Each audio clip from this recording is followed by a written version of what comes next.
Well, good morning, everybody, and welcome to Hoover Live. What a joy it is to be able to come right there into your homes and share with you such as we have, which is the Word of Almighty God. We are so excited to be coming to you right there into your home from somewhere in Hoover, Alabama. Sit back and relax and let the Lord minister to your spirit. We'll be back in just a moment.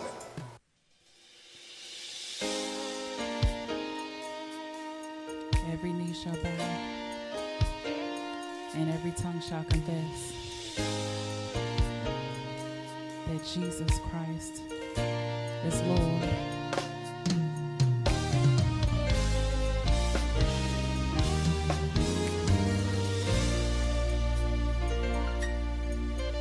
At the mention of your name, every knee will bow, every tongue confess that you are Lord.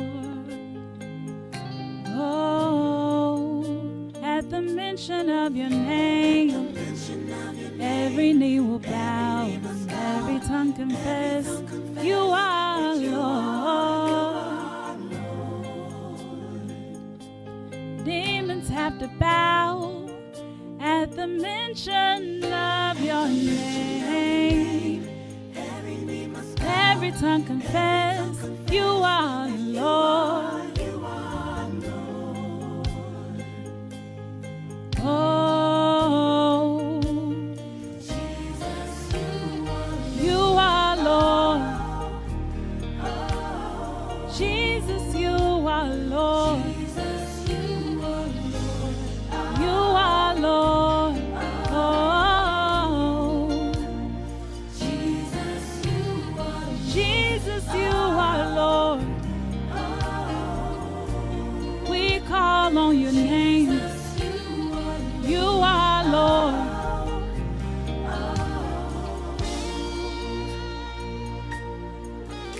At the mention of your name, the scales fall from their eyes. Once blinded eyes will see that you are Lord.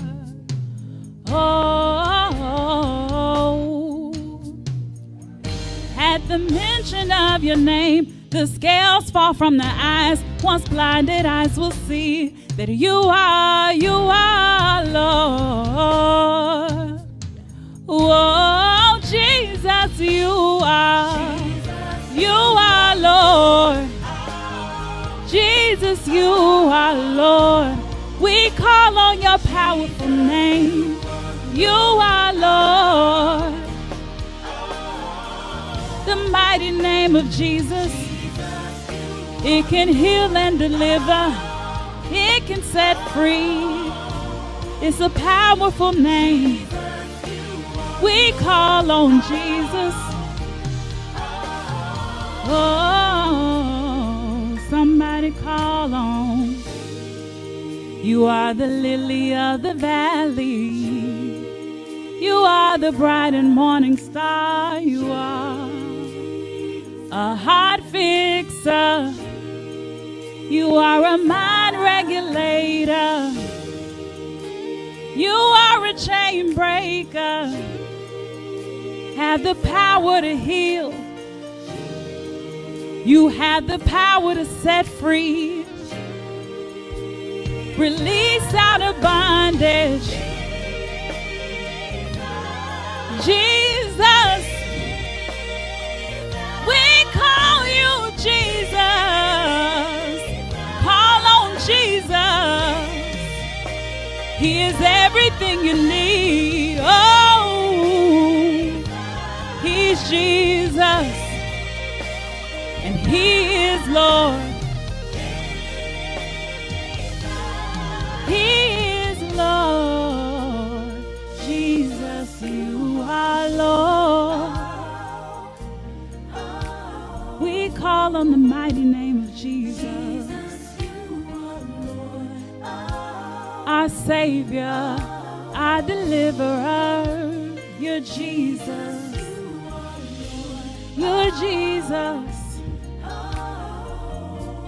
All power is in your hand, and we worship you. You are Lord.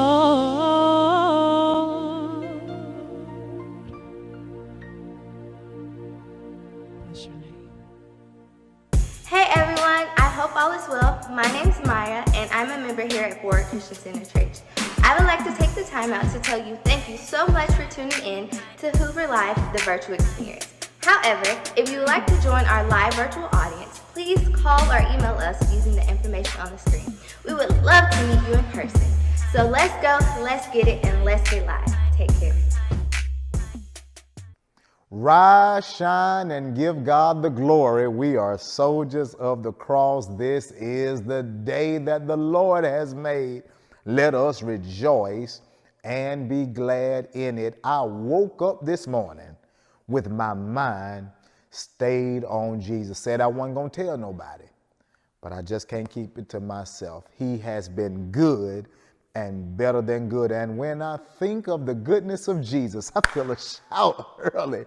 And all that he's done for me, my soul cries out, hallelujah, thank God for saving me. If I don't thank him for anything else that he's done, I've learned how to thank him for saving me. I don't know if there's anybody out there today, but I wonder, is there anybody out there at home today that can still thank God for one day when I was lost? He died up on the cross, and I know it was the blood for me. Happy Saturday morning to you. What a beautiful day it is to experience the word of God, such as I have.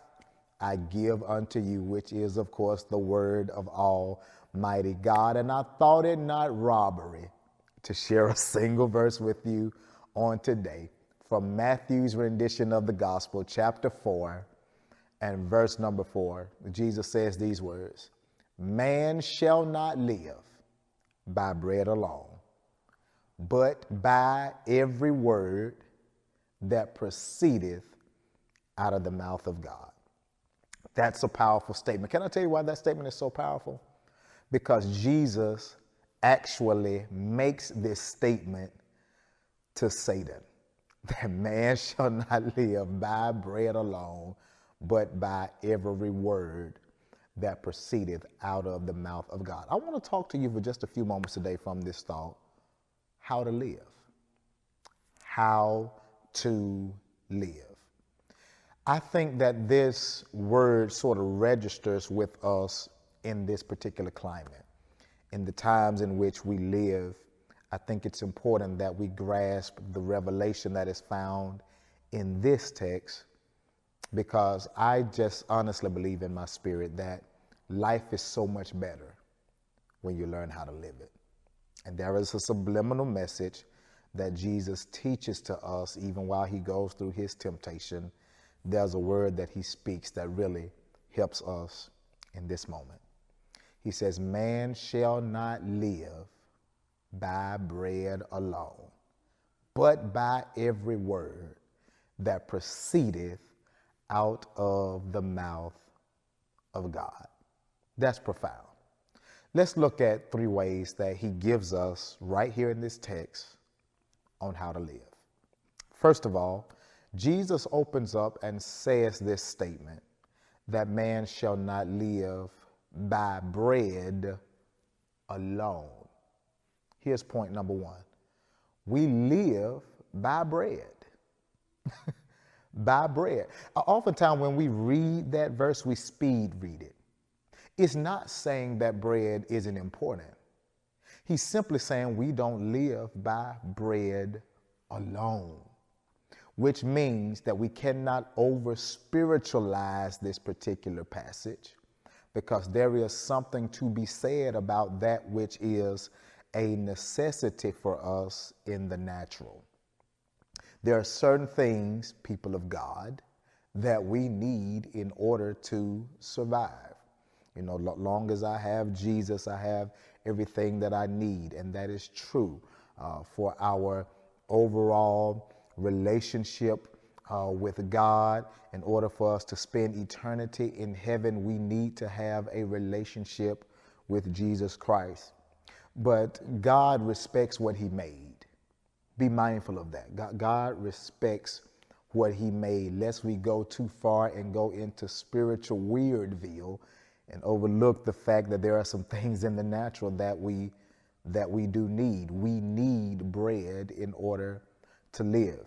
He gave manna from on high in the Old Testament to the children of Israel. He did not say that because you have me, you don't have to eat.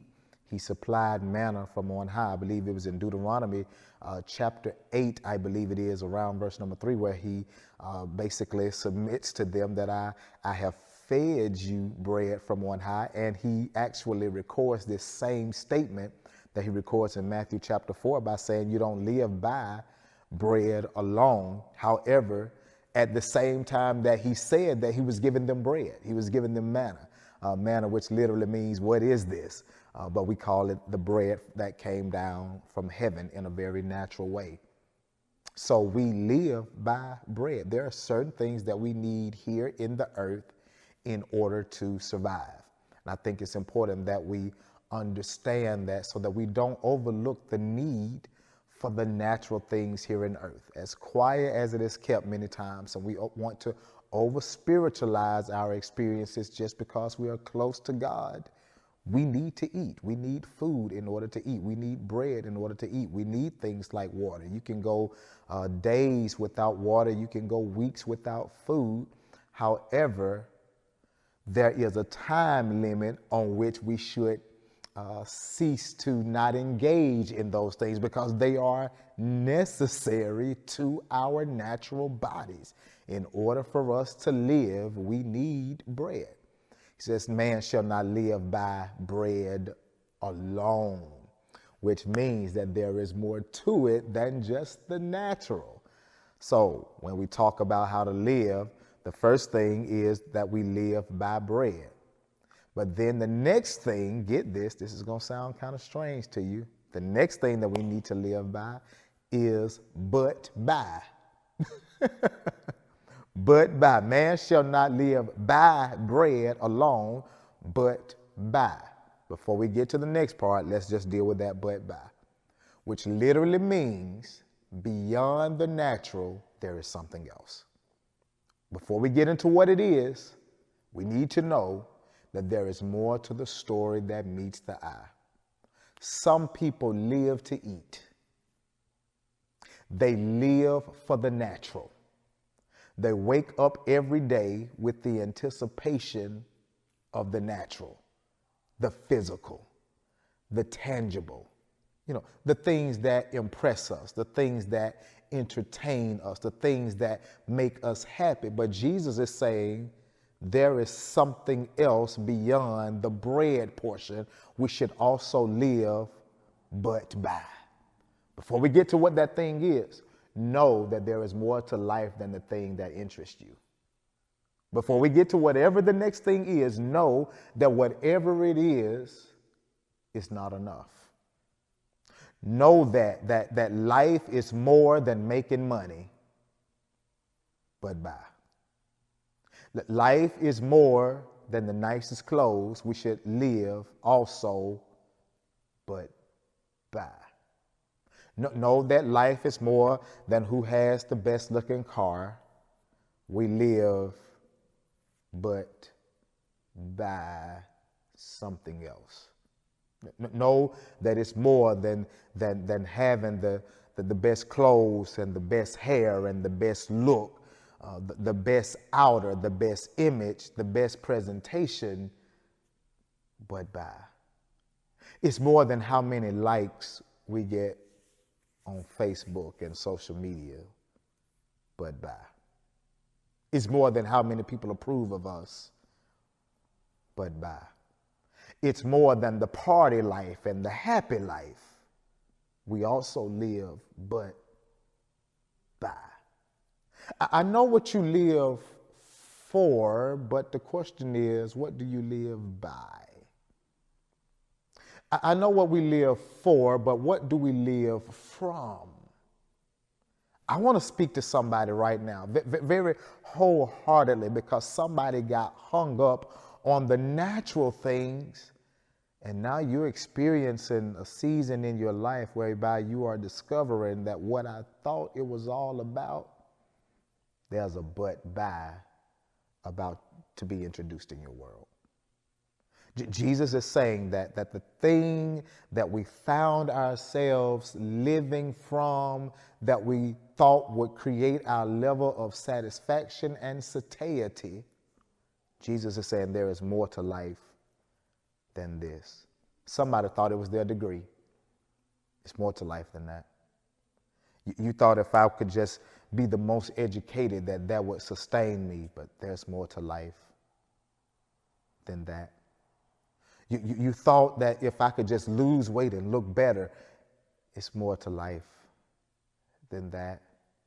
You thought that if I could get the nicest person, the most attractive person to find interest in me, then I would be all right. It's more to life than that. If I could just hit the lottery, it's more to life than that. If I could just get married, it's more to life than that. We live but by. All I'm trying to tell you is there is something beyond the natural, something beyond the physical that has power beyond our present. So of course we live by bread. We need that. You're gonna need that. You're gonna need the natural. By all means, do what you do. But then there's also a but by. But by what? Watch Jesus.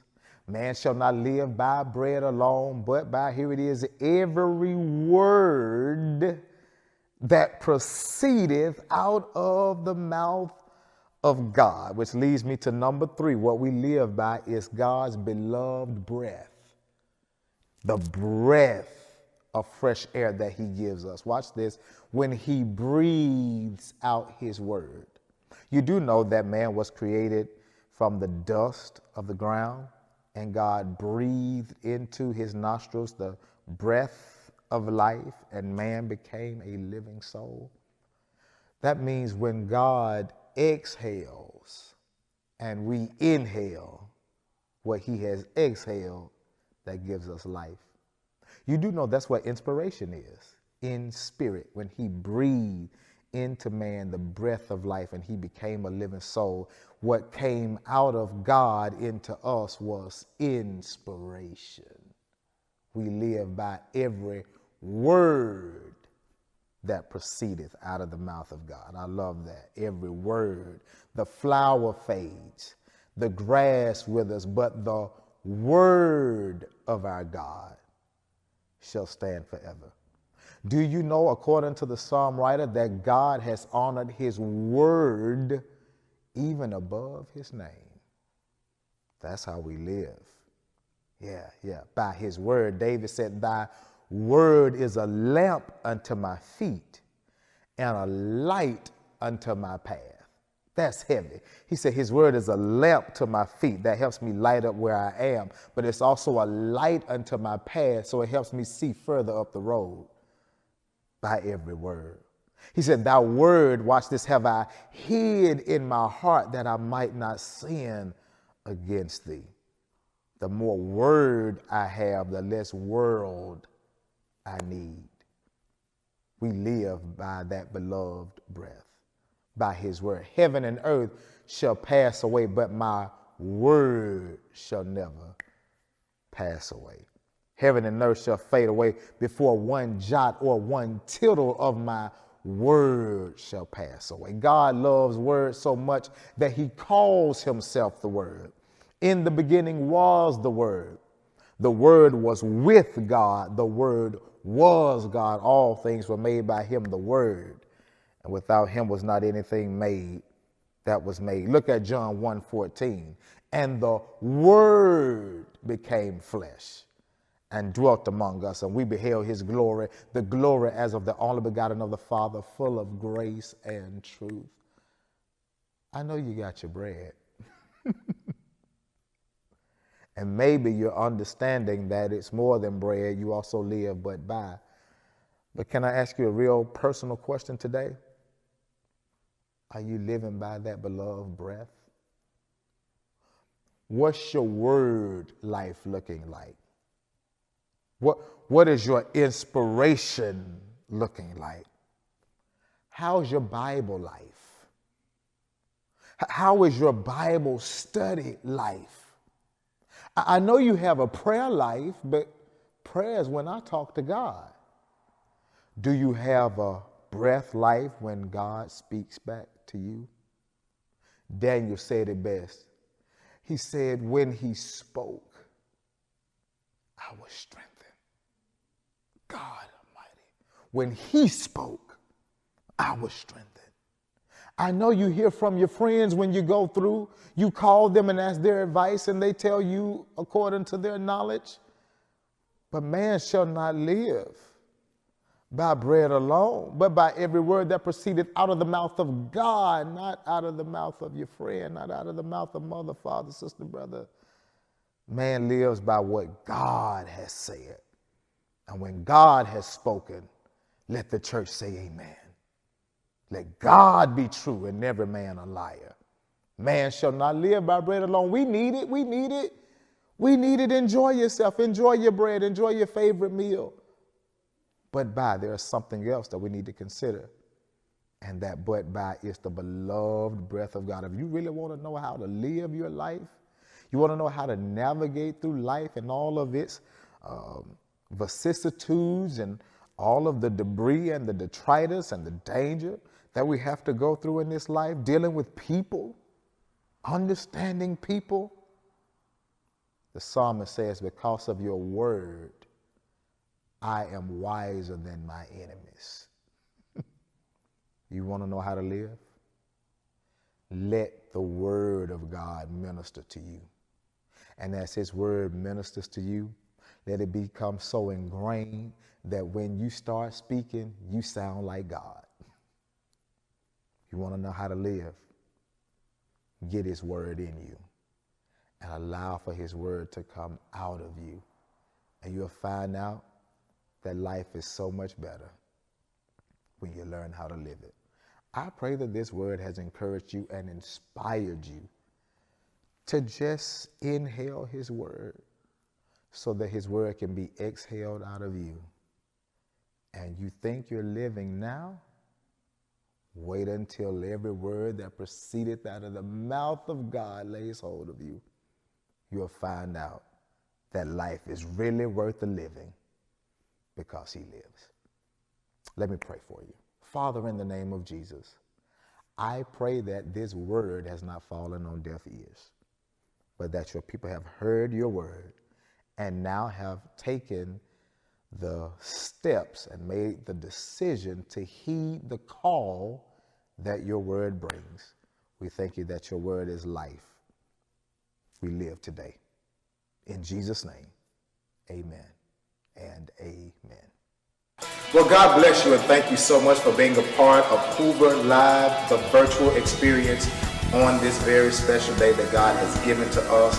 And what makes it such a special day is that this could be the very day of your salvation. Jesus said it like this: the day you hear my voice, harden not your heart. If you have just received the word and you feel the urge and the unction of the Holy Spirit right there, right where you are, this is your day and your moment to accept Jesus Christ as your personal Savior and Lord. It's as simple as ABC. A, I need to acknowledge that I'm a sinner and I need to be saved. B, I need to believe it in my heart. And C, confess with my mouth the Lord Jesus, that God has raised him from the dead. And just like that, you are saved. Pray this simple prayer with me. Father, I thank you for what you did for me on Calvary. You gave your very life for me. I accept you as my Lord and my Savior. Come into my heart. Be all that I need you to be in my life. Now be all that you have called me to be. In Jesus' name, amen and amen.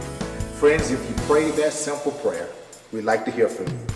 Reach out to us, call us at the number that you see on the screen, or email us at the email address that is right before you. We would love to commune and fellowship with you and welcome you into the body of Christ. Welcome home.